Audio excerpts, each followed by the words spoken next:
Este é o Zap Futebol Clube, eu sou o Tino Ventura Neto. Bom, vou começar o Brasileirão no sábado, né? O Brasileirão 2020. Alguns problemas aí já de antemão com relação à coincidência de datas, alguns estaduais não acabaram.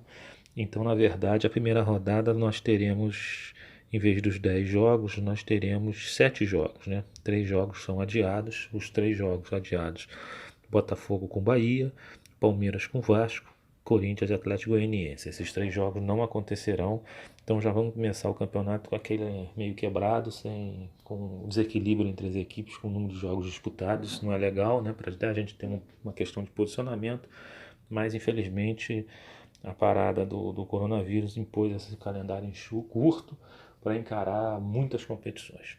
Então vamos falar dos 7 jogos que teremos.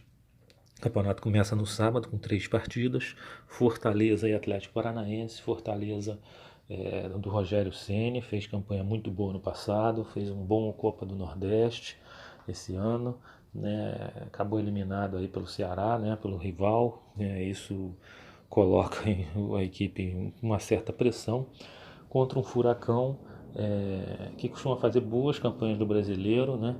Mas não sei, o Atlético Paranaense esse ano perdeu muitos jogadores, né? Qual que é a filosofia deles, né? De vender, formar, vender, formar, vender.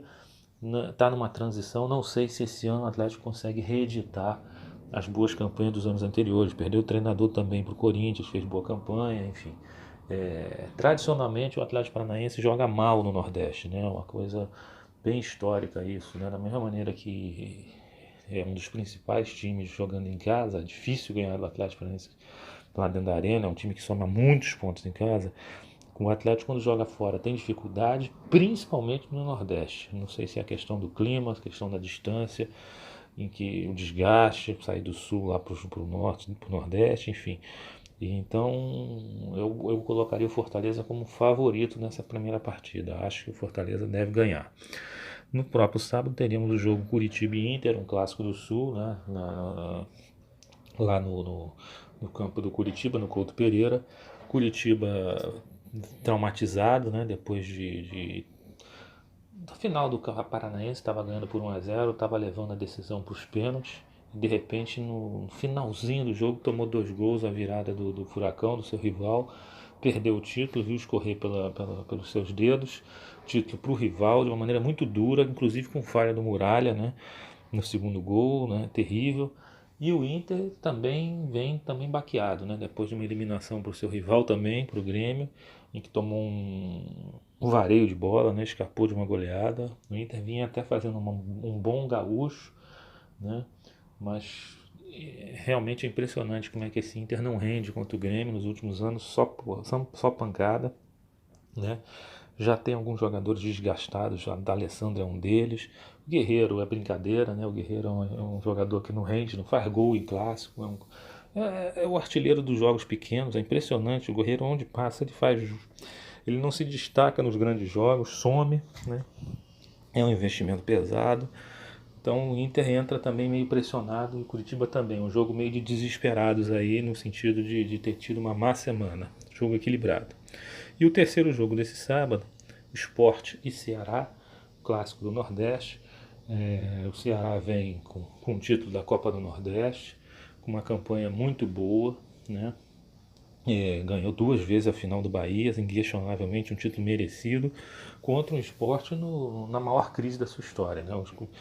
Crise financeira, técnica, administrativa, política.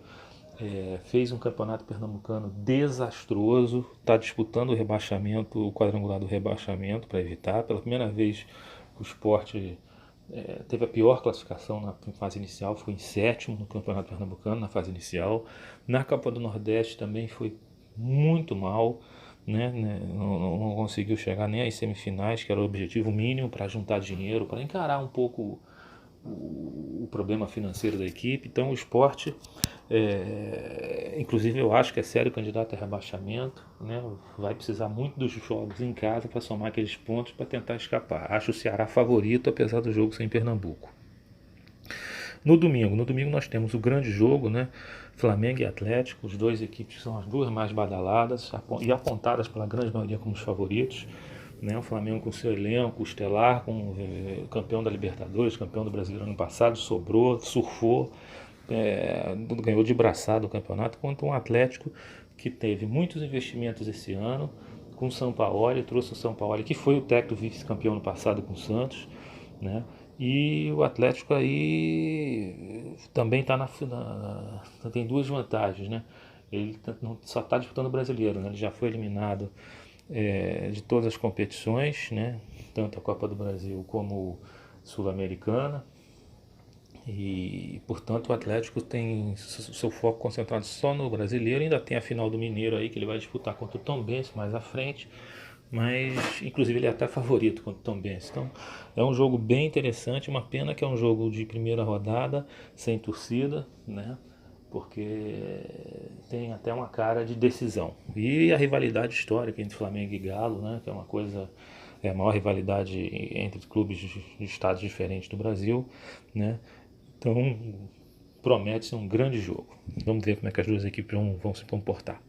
No domingo também teremos o Santos contra o Bragantino na Vila. O Santos numa crise terrível, perdeu o técnico, demitiu, crise financeira, jogadores entrando na justiça, jogadores pedindo desligamento, o presidente sem comando, questionado, uma crise política muito grande no Santos, contra um Bragantino que é o oposto, né? Um mar de tranquilidade, uma equipe do conglomerado Red Bull, com aporte financeiro, com pagamentos em dia, com até certos investimentos em jogadores que vieram de alguns clubes grandes, né? Fez um bom Paulista, terminou na primeira colocação do Paulista, mas sucumbiu à história, ao peso e ao Corinthians, né? Quando chegou na semifinal não aguentou, né? Esse é o problema das equipes que são menores, né?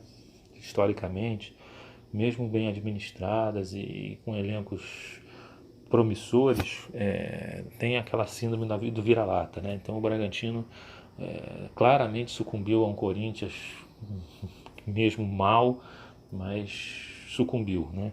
Então vamos ver como é que o Bragantino vai se colocar contra um Santos que também tem muita história, muito peso, né? Camisa pesada, mas em crise, né? Me parece um jogo para empate, né? Mas enfim, vamos aguardar. Teremos também um jogo entre Goiás e São Paulo, lá no Serra Dourada. Esse jogo muito interessante. O Goiás normalmente é um time muito caseiro, né? Faz boas partidas no Serra Dourada, tradicionalmente. É uma equipe que tem uma boa divisão de base, sempre revela bons jogadores todo ano. Ano passado mesmo foi o Michael que acabou indo para o Flamengo. Mas o Goiás, historicamente, né, você pega lá atrás, teve Túlio, teve o Idemar, Luvanor, vários artilheiros de campeonato, como Dil, Araújo. Enfim, o Goiás ele tem essa tradição muito forte, né, de revelar jogadores para o Brasil. Ele não segura, né, ele normalmente até vende para o mercado doméstico mesmo, em vez de vender diretamente para a Europa. Contra o São Paulo numa crise, né? O São Paulo também numa questão política de uma seca de títulos, né? Na fila há muitos anos, teve uma eliminação patética para o Mirassol, né? Para o Mirassol quase ser, né? O Mirassol perdeu vários jogadores e conseguiu ganhar no São Paulo por 3-2, uma coisa inacreditável. O Diniz continua sendo um estagiário, né? Impressionante, né? O Diniz, por onde passa, o time joga tocando a bola, tem domínio de bola, mas não cria, não faz gol, as defesas se revelam fracas. É um técnico que está aí na berlinda e eu tenho a impressão que o São Paulo é o momento decisivo da carreira dele. Se ele fracassar no São Paulo, e a pressão está muito grande, porque já fez um paulista bizonha a eliminação, né? Ainda tem a Libertadores pela frente e o Brasileiro. Então a situação do Diniz eu acho que é decisiva. Se ele for mal no São Paulo, a carreira dele tende a despencar. E o Goiás tende sempre a fazer uma campanha média, né? Um jogo equilibrado, eu não sei. Estou com palpite que o Goiás ganha esse jogo. Enfim, por fim, o último jogo do domingo, Grêmio e Fluminense. O Grêmio com Renato Gaúcho, né, iluminado, mais uma vez ganhou do Inter, eliminou o Inter, vai para a final do Campeonato Gaúcho em 2 partidas contra o Caxias, que ganhou o primeiro turno. Né, o Grêmio sempre revelando os jogadores, estava provavelmente perdendo o Everton Cebolinha, esse é o principal jogador. Mas tem os jogadores revelados, o PP, Jean-Pierre, o Grêmio sempre uma renovação e o Renato conduz bem esse processo, né? Contra o Fluminense, contra um Odair Grama, Odair Helma, né? É, um técnico para lá de questionado, ano passado estava no Inter, também perdeu várias para o Grêmio, né? É um técnico muito à moda antiga, né? E o Fluminense com um elenco muito jovem, de garotos, fez até um carioca digno, chegou na final, até deu uma endurecida com o Flamengo, mais por demérito do Flamengo, pela crise de saída ou não do Jesus, uma questão meio interna, do que por mérito do Fluminense. O Fluminense fez o que podia. Acho que aquelas partidas ali podem até ter iludido um pouco a torcida tricolor e os jogadores e acharem que o Fluminense está preparado para encarar um campeonato desse. Na minha opinião, não está. É um time que vai precisar de elenco. Tem jogadores envelhecidos, Nenê, Fred, Ganso, é uma situação muito difícil.